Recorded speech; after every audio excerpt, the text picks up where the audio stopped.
yeah. Alamid si Karan Arnis Academy from Nay Cavite, Guro Christopher Lyron.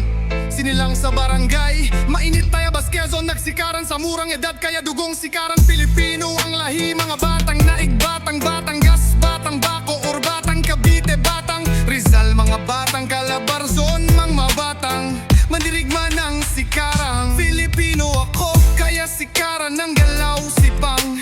Biyakid pag tumama ang lakas ng paa, parang kidlat at tornado.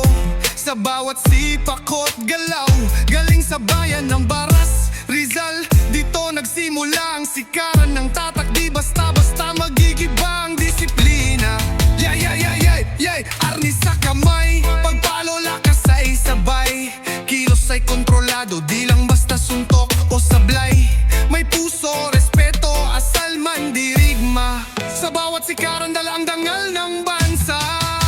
Sikaran Filipino ako, sa Baras Rizal ang ugat. Ito'y dangal ko na dapat ipagmalaki ang sikaran. Sikaran Filipino ako, disiplina't galing. Sa sikaran sa bayan ng Baras Rizal ko nakuha bro. Sikaran Filipino ako, Pilipino ako, dugong mandirigma ako. Sikaran ng martial arts ko, sikaran tatas noo tayong mga Filipino. Si Papalo suntok, lahat kontrolado. Timing bilis, sipang biyakit parang tornado. Hindi lang galaw, kundi puso at Diyos ang puhunan. Sa sikaran, tagumpay ay asahan. Taas kamao para sa kultura. Sikaran ng sigaw mula Luzon hanggang Visayas. Rap, respeto, lakas ng loob. Na Cavite dito sumisibol ang sikaran. Sikaran martial arts ko,